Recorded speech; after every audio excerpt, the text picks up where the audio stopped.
this is going to link back to AI, but the young lawyers think the clients have come to me for me to talk at them to give them a legal solution. That's not what they've come for. They've got a problem. They want to offload. They try to digest it all themselves. You got to explore that. Then what happened? Tell me about that. They would have felt bad. Who else was in the room? What happened with mum? Where's she? What are you doing with yourself? How are your kids? And suddenly you realize why this thing happened. And then you offer a solution and the client's like, you're the only person that listens to me. You're the only person that understood me.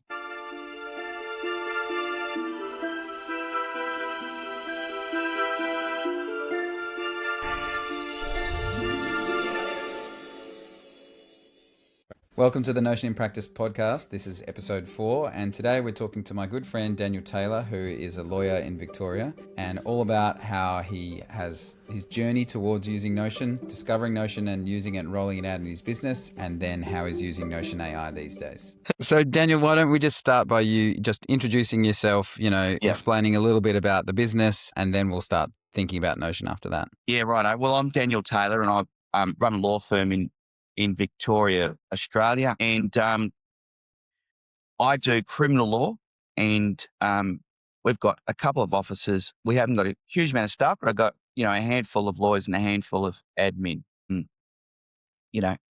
Putting aside the element of how do you act for someone who you know is guilty and your job must be exciting. That's a whole other podcast, but both I can answer those two questions at a later date. But my job is effectively social welfare on steroids with a bit of, a fair bit of law, but a lot of legal representation. I do about 800 clients and a year with my team, and each client has a file, documentation, instructions, communication with other parties, a finance aspect, oral and recordings of what happened in court. So you go and do things and you've got to come back and you've got to record that. So what we and ultimately I love it. It's a great job because you get to help people. And you get to create something every day, a bit like what you guys are doing. You get to create something every day.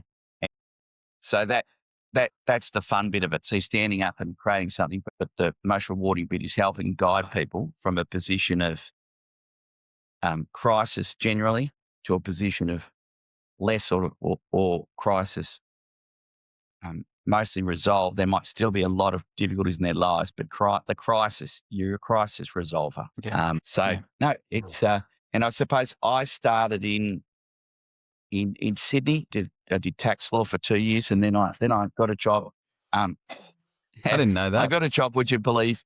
This is showing my age in the newspaper. It was a job ad for Aboriginal Legal Service in Redfern. So then I did a law degree. Obviously, I had done a law degree and worked at the Aboriginal Legal Service in Redfern for 7 years. 7 years in Sydney, 5 years there. And that was, I say, the Chicago Bulls of criminal law. Like all that team I've played for it, as one of my mates said, they're not just judges and magistrates, they're all heads of jurisdiction. So the head of the Children's Court, State Coroner of New South Wales. But they're all lovely people. But I was exposed to some absolute gun lawyers, and but I'll tell you, when I landed at the Blacktown office, not a computer on the desk, for files, and it's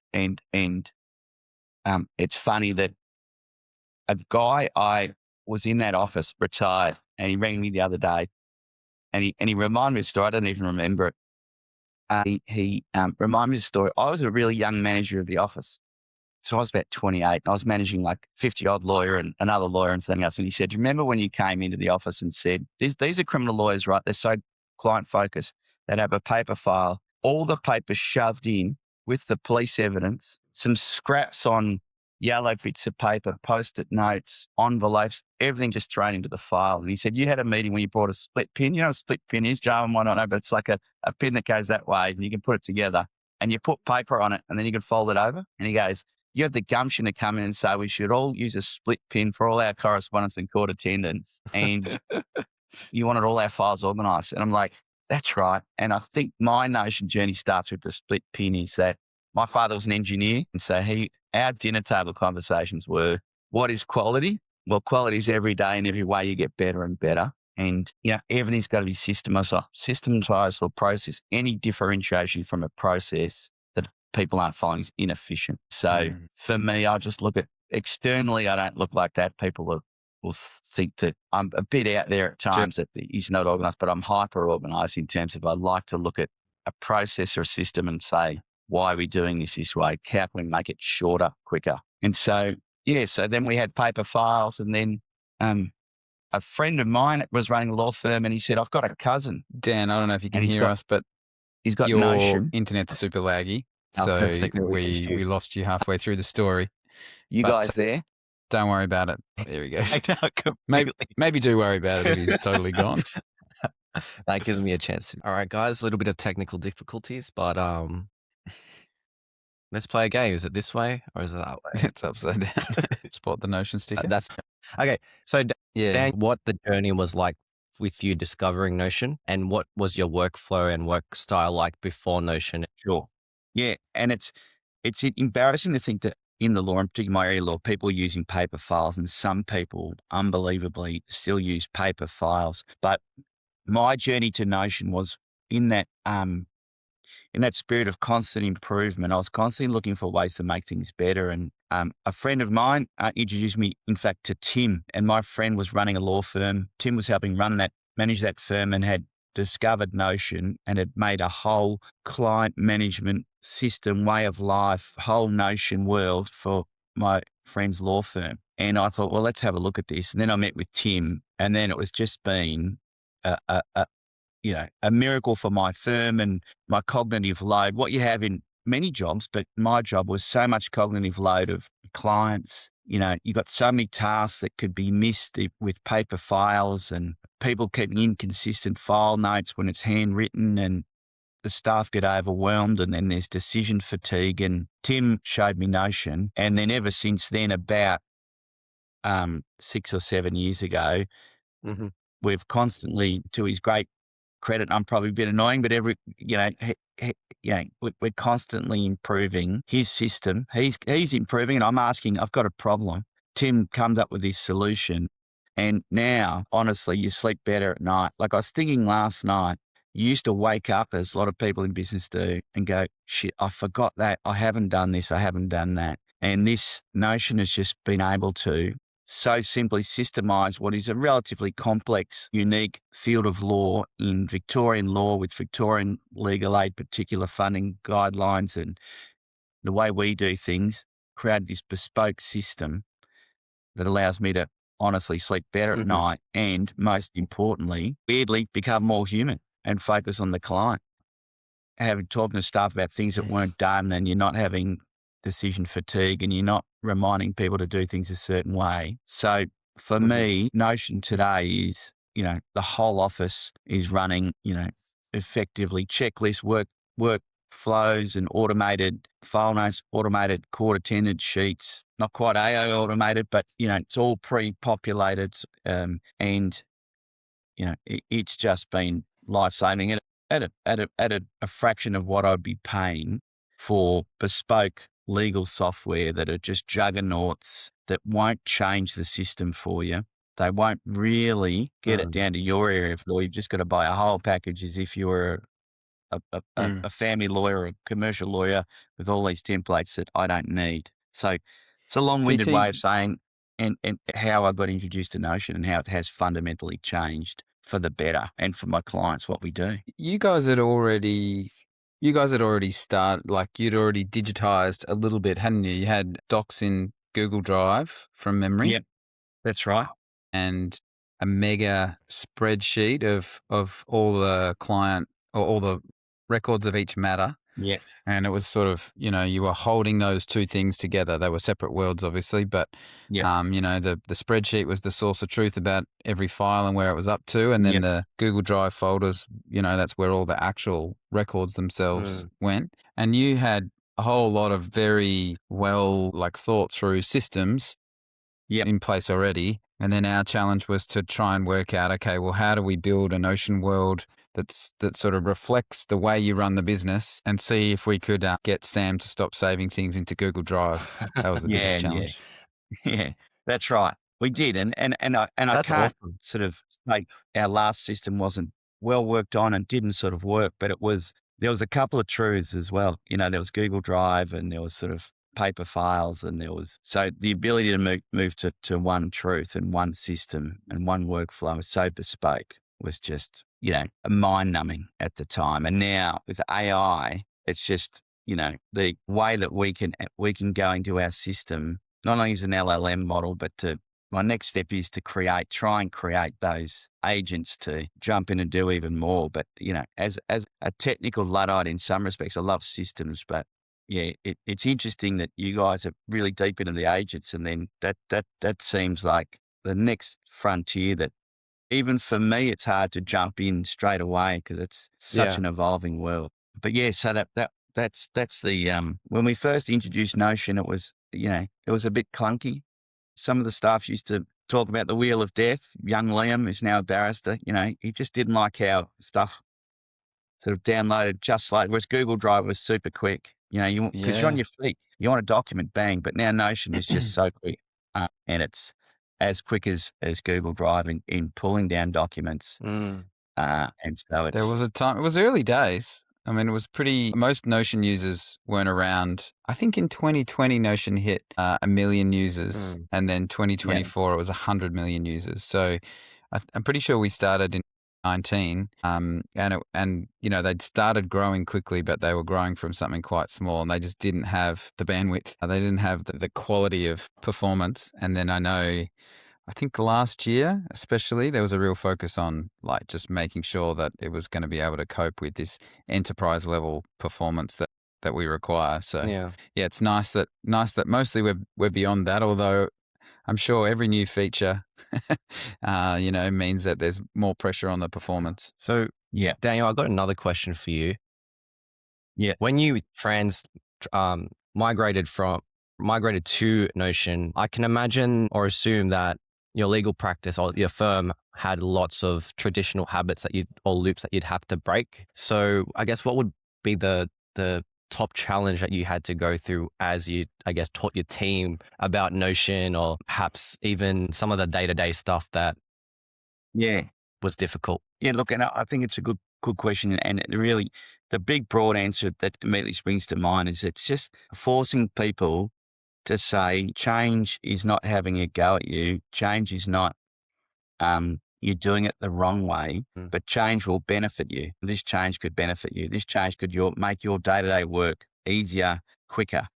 So there's that initial pushback, and it's the cycle of grief. There's denial, anger, bargaining, acceptance. And you just know that people will say, no, we don't need this. Why would we do this? It's not happening. And then I'm annoyed that we've got to do this. That's the anger phase. Then bargaining. Well, what if we keep a bit of the Google Drive? What if we do this? And then they push through to acceptance. And so it's really just driving it, try to show them that the vision of the oasis at the end of the desert.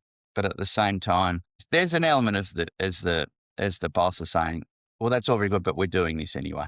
It's, that's what it's happening. And then the staff become used to it in a good way, and they then start contributing. They then start saying, can Notion do this? And I'm sure most of my staff, again, to Tim's great annoyance, probably as one of his foundation clients. No, he's never annoyed. He's a legend.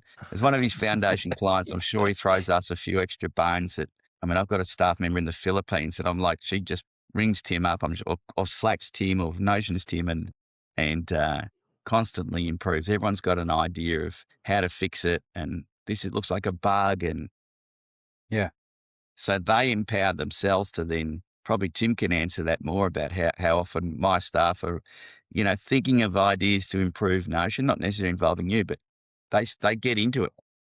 Yeah. And I do think, it's certainly been true with your stuff, but just generally one of the advantages of having your team empowered with a tool that allows them to build their own tools means that people think about their work in a different way. They don't just sort Yeah. of blindly use the tools that they're given. They put on this problem-solving, curious hat, and they Yeah. start to, unpick, why do we do this the way that we do it? Is that the best way? Would there be Right. a better way? And so this is one of the reasons why I do it, to be honest, is Yeah. people's engagement and enjoyment of their work goes up. And I think the quality of their work goes up. Sometimes they ask the business hard questions, like, why are we really doing this? Is this the smartest way to do it? Yeah. But Yeah. the net outcome is, much more engaged teams. And I've spent a lot of my time working with sort of small to medium sort of scaling businesses. And that's what you need. You have to have engaged employees, who are really, bought in and interested in the work. Yeah. And yeah, we've seen a lot of that, DT. But I remember the early days, coming down to Bairnsdale and getting everyone in a room and just like saying, "All right, air your grievances, let's go." Like, Yeah. Yeah. what's not Yeah. working? Because it was a lot of refining the way the work happens, and then especially in the early days of Notion, sort of clunkily trying to build the systems out to support the team to do it their way. And so it took a few years really before it was a well-oiled machine and we stopped changing things all the time. Yeah. Yeah. Yeah. That's right. And if you get in that mindset, the staff use constant improvement now. It's better down a whole lot now, but now it's interesting. Like the next wave of AI, like I'm just discovering things within our own Notion that I can do. And you're like, I can see the next phase of the cycle of denial, right? So Yeah. secure client conferences to you guys, this is like, wow, this is probably like almost 12 months old for you. This is old hat, but recording a meeting, Yeah. which produces the notes, which Yeah. produces a summary, which then I can then produce a really good letter to a client that summarizes everything and hits a sympathetic tone whilst I'm listening entirely to them, not doing this, not, yeah, yep. Yeah. And that then produces an email to the prosecution explaining what the holes of the case are and why we should negotiate. And but then the cycle of denial is you can tell, well, I'll need to push the lawyers and push others to use that because that's again, it's just the cycles are moving so fast that I grab them and love them, and this is so efficient, and the client experience is better, Nice. Yeah. right? There's almost a sense I'm cheating. There's almost a sense in this world where you should be typing it out. You're cheating. But no, really, you got to keep the theme that this AI will allow you in this world where with so many demands at a time, things move so fast that in fact it'll make you a better human. That the AI thing will make you a better human because it allows you to do more human time with other humans. I'm not sitting there thinking, how do I word this right and this and that. So Yeah. Yeah. DT, are you finding that things like the letters, it gives you a sort of a first crack at a letter that might be 80% of the way there and then you jump in, but that some of the phrasing, because the AI is working off a transcript of the conversation, I'm yeah, finding when I'm using it in this sort of way that it's reflecting the person's words back to them because yeah, it's using their literal text. So the yeah, way it phrases something actually fits them better than if I'd have just kind of written it myself. correct, The intent is the same, correct. but the communication actually lands better with them because it's using their own Yeah, terminology and phrasing sort of back to them. yeah. And absolutely. And in fact, that's the key life hack in law and what I do. Prior to AI was the great mentor that I follow, Lee Rosen. He would say the great hack in a legal client, he wouldn't use the word hack, is that if it's true in any client, if it's true in a friend, why do you go to your friend for a problem? Because he understands me. He understands me. I've got a problem, and we go to people who understand me. So if the client thinks you understand them, and you hope you do, then they'll think you've got a solution to their problem, and hopefully you do. So that is just listening, listening, listening. That's not, young lawyers think the clients come to me. This is going to link back to AI, but the young lawyers think the clients have come to me for me to talk at them to give them a legal solution. That's not what they've come for. They've got a problem. They want to offload. They try to digest it all themselves, You got to explore that. Then what happened? Tell me about that. That would have felt bad. Who else was in the room? What happened with mum? Where's she? What are you doing with yourself? How are your kids? And suddenly you realize why this thing happened. And then you offer a solution, and the client's like, you're the only person that listens to me. You're the only person that understood me. Now, AI does that. You're exactly right, Tim. When I have that conversation that's recorded, they're doing all the talking. I'm guiding it in the middle and towards the end. Yeah. And then AI reflects totally what their feelings, what happened, and then my guided response at the end. So the letters it produces, particularly in that world, is you say 80%, there's 98%. So, I mean, because I've given it a good hour of transcript of that person's experiences.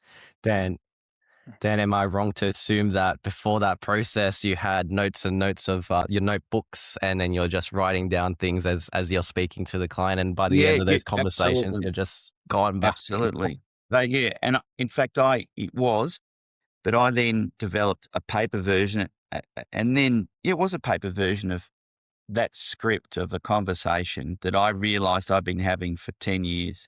And then I put it in a form. Yeah, And right. in fact, it went a bit viral with a few big firms in Melbourne. They're like, man, this is just perfect, the script. And so that scripts now exist within Notion. Is in fact, our initial interview template is that script that I came up with years ago of, tell me about your personal background. Where'd you go to school? And it seems like innocuous, but it's a natural way to have a conversation about what happened 2 weeks ago in the pub, because you end up in that bit of, I can see this guy had a good job, he had a good life. His missus left him when he was 23. He started having these problems with substances, but then he got back on track. Then he had a new missus and his mum died. He's at the pub and someone made a comment about his mum, and rather than, and then you're like, I get this. The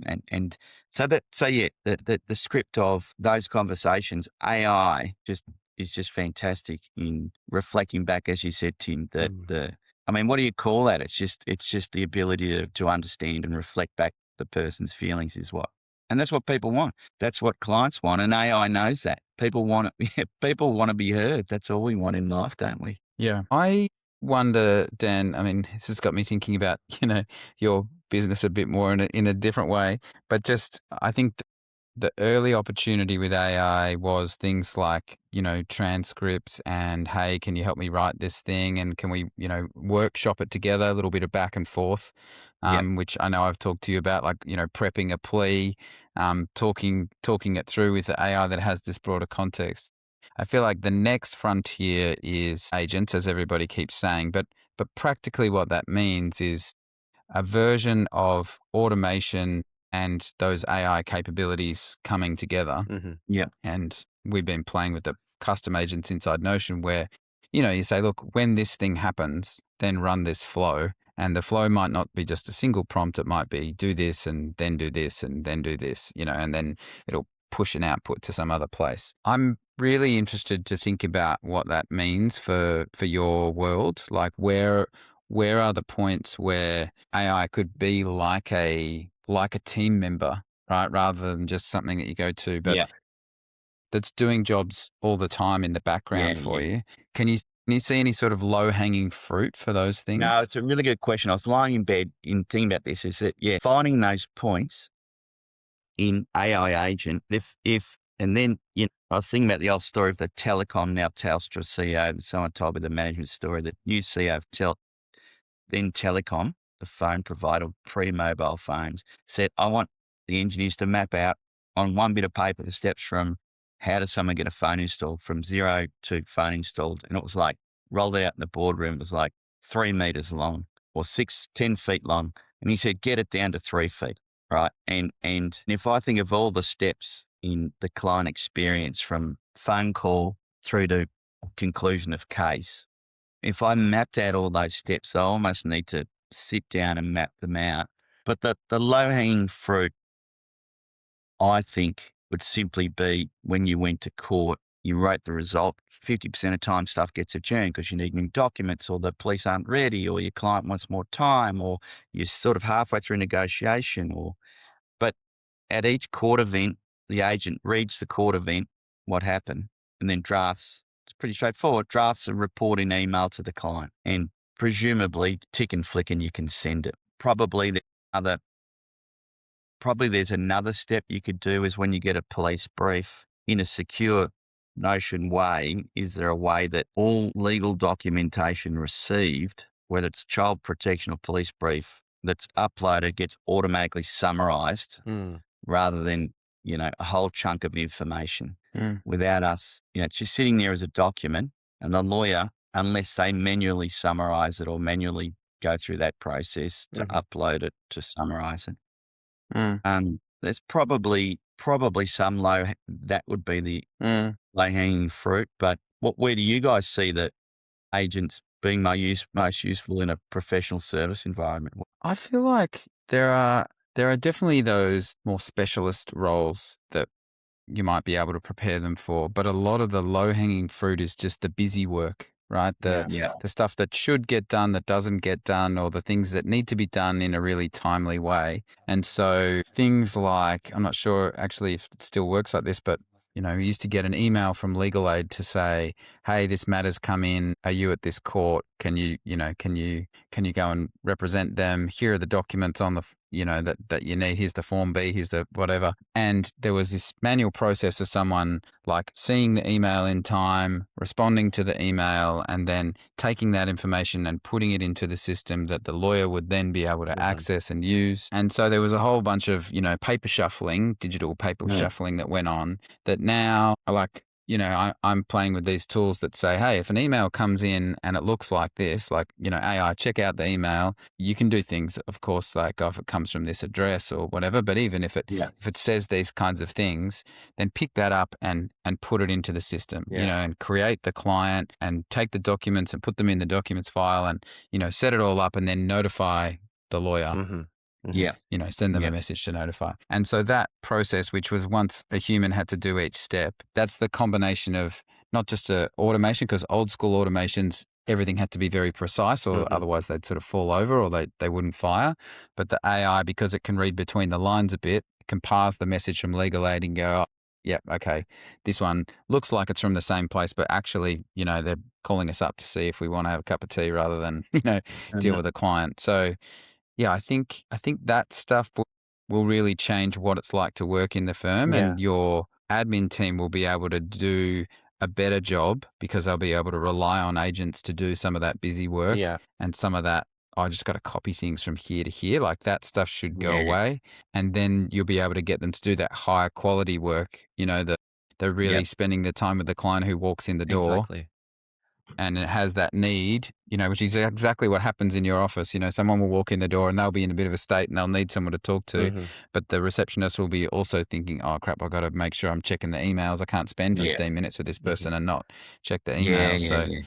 I think that stuff will make a tangible quality of life difference. From my perspective also, Dan, I'll give you a little bit of sort of similar processes, but maybe from like a broker's perspective. And so last month I was helping one of my clients who's a broker essentially use Notion AI to transcribe and record the meetings he was having with young people coming in to inquire about purchasing their first property or going through the processes of purchasing their first home.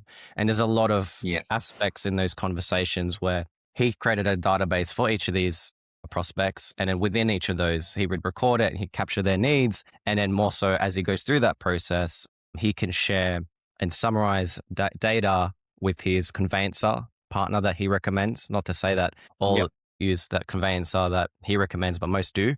And so they get that visibility. His receptionist gets the visibility of who this person is, and it sort of it improves the process for the client essentially, right, on both ends. And so now it's sort of like there's now new capabilities, and Tim, and we can do a little teaser about this with custom agents, whereas a meeting can happen every day. At the end of every workday, you can have your custom agent come in, analyze those meetings you had today, and create tasks for you to check the next morning, or even just have an overview of what happened yesterday. And these are your top 3 frogs that you want to eat today. So, Eat the frog. Eat that frog. Yeah, and I like that. And the pie in the sky stuff is can Notion look at my files, see the way I've entered data and worked, look at the next court dates, and just tell me what I need to look at. Even if it's just, hey, this file's coming up. and it doesn't appear to have this email on it. And Yep. normally for all these other files, you've done this email Mm-hmm. and you haven't done it for this file. Yeah. Yeah, it totally can. Like I have versions of these custom agents that run overnight that go through, these are the meetings that were had yesterday. Yeah. These are the tasks that got marked as complete. These were the emails that came in. And then it Yeah. sort of, it doesn't, at first I was getting it to sort of put together a report. Mhm. That's what I sort of thought I wanted. And then of Yeah. course I never read the bloody report. I was too busy doing what I was Yeah. doing. Here's your daily So I wrap just got it to, like who needs The a daily next wrap day's up? job I the did the AI day, right? job the AI came up with was read yesterday's AI report. Yeah, that's right. But so instead now what I do is just say like anything that's a priority, create a task, mark it high priority and mark it due today.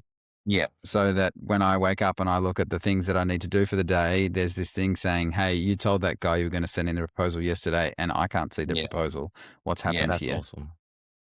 That sort of version of following along behind you, making sure that you're doing the things that Yeah. you need to do. But I still think one of the things that most people are not ready for is it requires you to understand your own systems. It requires you to have all Yeah. your information structured and in a useful format. It's not a complete magician. You have to help it Yeah. by, and I mean, you guys already do, right? You've been doing it for years, but Mm. for a lot of people, they got stuff everywhere and they're saying, oh, this is going to be great. We'll use custom agents. It's going to kind of Yeah. suddenly make us 100% more productive and like we know what we're doing. I don't think that's true. I think you have to know what you're doing first and then you can Yeah. Yeah. leverage what the And AI I is think that capable of. as you say that, the difference in custom agencies, the irony in systems-based things like Notion, and I talk Oh, about any we lost him derivation again. from a system is inefficient, and we've just got to keep all on the system and bang, bang, bang. The irony is AI doesn't produce similar responses each time. Like sometimes when I enter stuff in Notion AI to create a file, this number, without the proper agent instructions, the challenge is, as you say, if you haven't entered it properly and got the data, is that weirdly, non-agent AI responses can vary. Mm. When you say, Yeah. can you open the next file here and do that? If you're just entering the broad AI, it won't do it the same way each time, Yeah. which is weird because it's providing all these great systems, but it's so smart and it's almost like an overthinking child that's just like, no, just do it this way. That you've got to give it that's the agent, the parameters Yeah. to say, as I've heard you say, Tim, don't do this, don't do that. It's sort of, which is ironic, isn't it? That we're all so systems based and efficiency based and routine based, but AI is in fact not routine. And that's what we're trying to grapple the lasso the tornado, isn't it? That's It's what we're very trying to. different. Yeah. It's more like training a young lawyer, DT. Yeah, You've done a lot of yeah. that, right? Where you Yeah, just, yeah. They're just ready to if go and explode with a whole bunch of things that are mostly wrong, but they want to be you helpful. Yeah. enthusiasm is good. Yeah.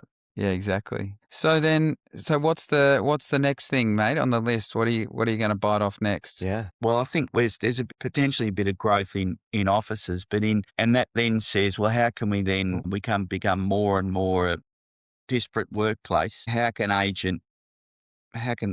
we use agents for someone who because we are very client based, because there are hundreds of clients each year, it's not like you do need front of house or you do need at least someone on the phone front of house. You do need support staff. And if someone's more remote and we're starting those offices, how do we use AI agents again to make that remote support staff's experience easy and good, particularly if the clients are distance away? So it's probably doubling down on saying, right, intake.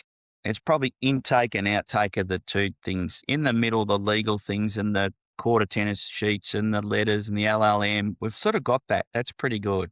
But it's really, there's a big movement in intake in getting the support staff or the lawyers to have agents do a fair bit of that. And then the outgoing is, I suppose, the end of a file. There's probably some low-hanging fruit there about letters sent, file closures, just things that a bit of an unclosed loop in my head about, a file ends. Are we doing it all absolutely correctly? And there's a whole bunch of audit things, as you know, Tim, that we need to check off and need to do the work we do for legal aid cases, and having AI perhaps review the file at that point to say, well, hang on, if Yeah, I you was don't thinking seem to about that.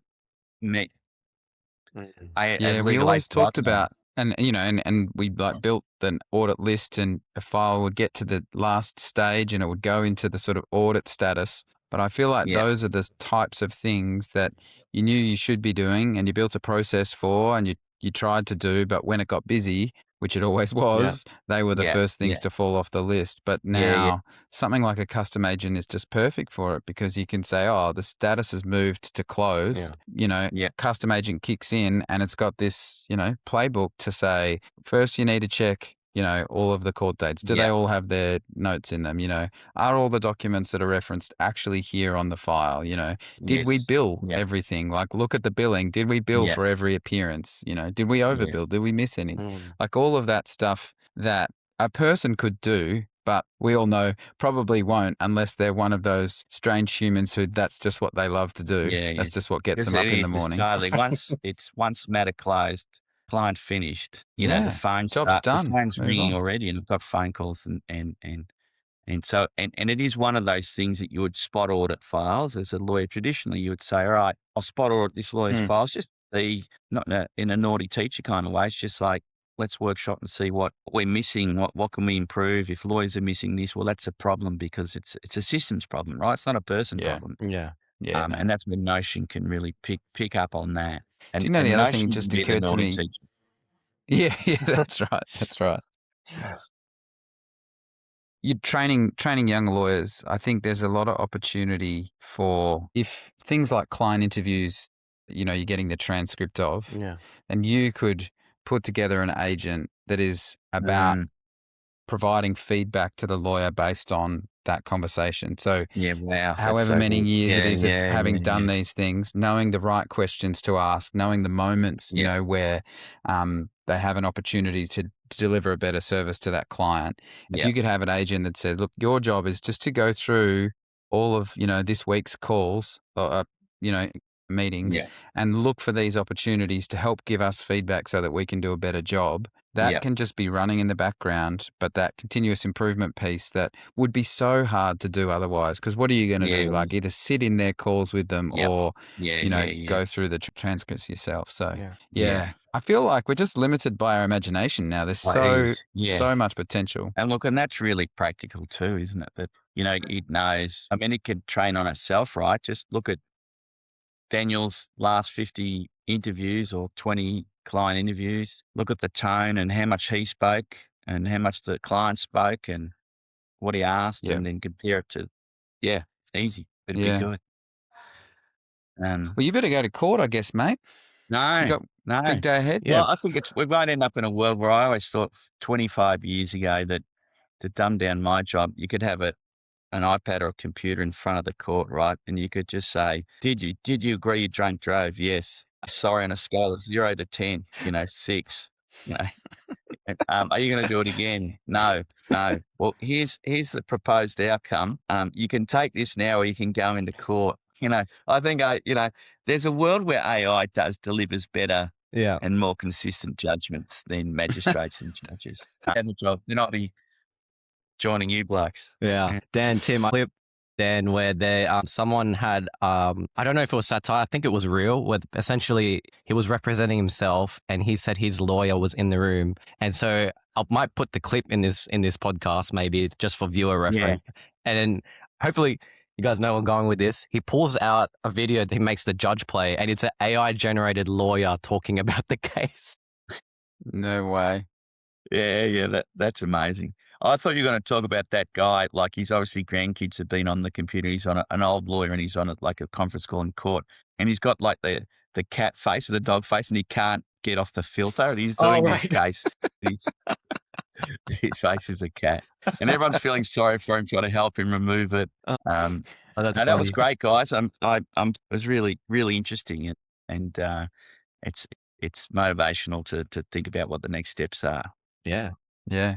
I really appreciate your time, mate. Yeah. It's Thank you great. so much for coming on. Yeah, thanks, Jerwin. Thanks, Tim. Yeah. Wow, Tim, my head is buzzing from that. Like, that was awesome. What do you think? Yeah, it was awesome. I've known Dan for ages and he tells great stories. What I find really interesting though is he lives his life in court representing people in criminal work and child protection work. So he's like right in the trenches for a lot of people all the time, Oh yeah. and yet he's always thinking at this higher level. He's Mm. always thinking about the bigger picture and the bigger questions and looking forward. I mean, that's kind of how he got started with Notion so early. And then, yeah, even his AI stuff, he was quite early thinking, how could we be using this in law in ways that are effective and not just being scared off. So yeah, great. So many good takeaways. I think that was your first key takeaway there, Tim. I guess for me, the second one is the fact that he's able to, again, what you said, think of a higher level, but also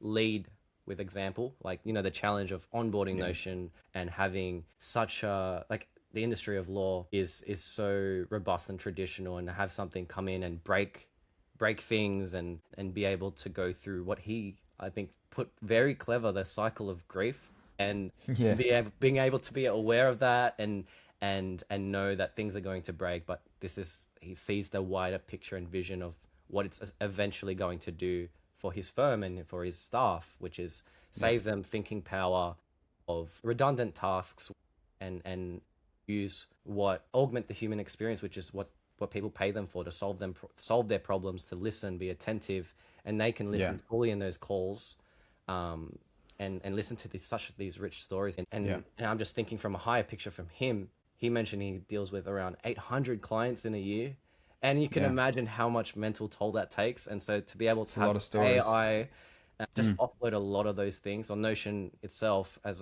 his second brain, essentially, so he can focus Yeah. more on the creative side and being emotionally supportive and Well, I think doing what he that's does right. well. What was his line? His line was something like AI lets you be more human, not Yeah, less, yeah. which I think, is I've experienced. If you use it well, that's right. It Hmm. actually takes up the space where you were required to be doing something else and not be present. Yeah. And especially, I don't think we really talked about it, but the meetings that he has, they're in person. So they're not video calls, Mm. mostly.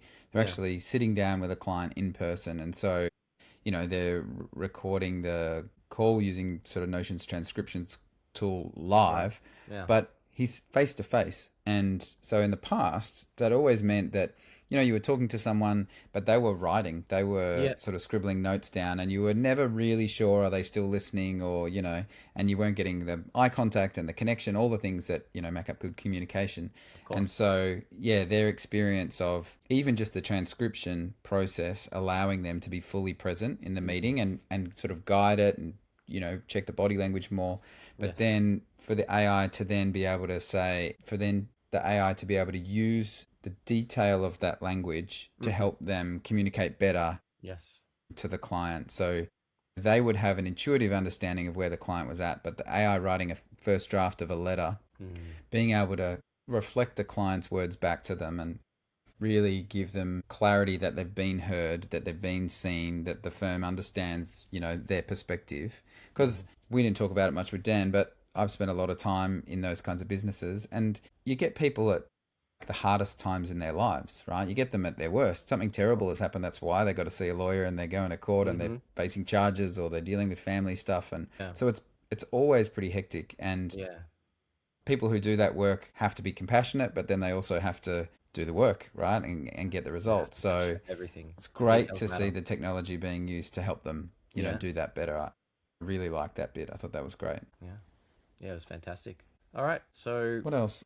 I did have one more. I don't know how yeah. many. I haven't counted how many takeaways we got here, but um, the I've thought about it a bit in my own world, but in a business like theirs, it's even more important, and that is the idea of having agents be able to do the things that you're meant to do, but Mm. often will fall off the list. So, one of the things about those kinds of firms is that there's a whole bunch of regulation around what they do, Yes. and there are bodies that sort of govern it, and that they get audited, and they've got responsibilities, using taxpayers' money through the Victoria Legal Aid Scheme. So, there's all this kind of process around it. And one of the most stressful things for those business owners is, are we doing everything, correctly as we should be? Are we dotting the I's and crossing the T's? Hmm. And so Hmm. things like auditing a file at the end, or, checking to make sure that the billing process is running, all of that stuff. In the past, someone had to learn how to do it and then, make the space to actually go and do that regulatory stuff.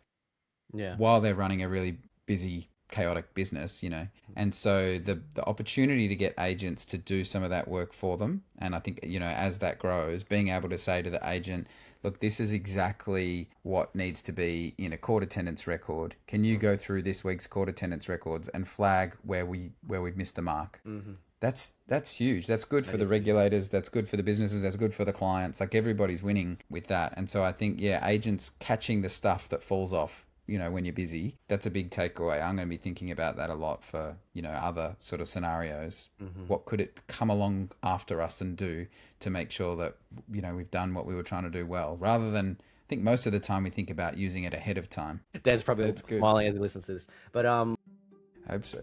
Yeah, cool. And then the resource for the week.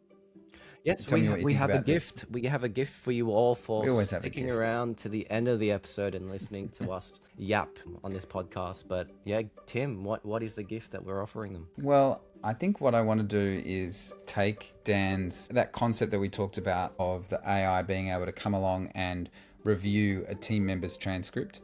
Mm-hmm. I just think there's so much potential. Lots of people who are watching will be managers or like trying to train other staff. And one of the hard things is to give people kind of real feedback about their actual work, because it requires you to be watching them while they're doing it. And usually you're busy doing your thing. And so, in the episode, obviously, we talked about the idea of a custom agent that can review someone's meeting transcript with the kind of wisdom and insight that the specialist has. And so what I'm going to do is put together a playbook that people will be able to edit to put their insights and wisdom and the things that they should be looking in, so that they can run that over team members' transcripts and naturally improve it over time. But get some really good feedback for their team members. I think that would be quite useful. So check it out. Its link is in the description by the time you hear this, so just go check it. If you're on YouTube, down below, Spotify, I don't know what the UI is, just click on the phone, have a look at it, or in the show notes. Yeah, it's all in the show notes. So hope you guys have an awesome day, and thanks for listening. Thanks very much.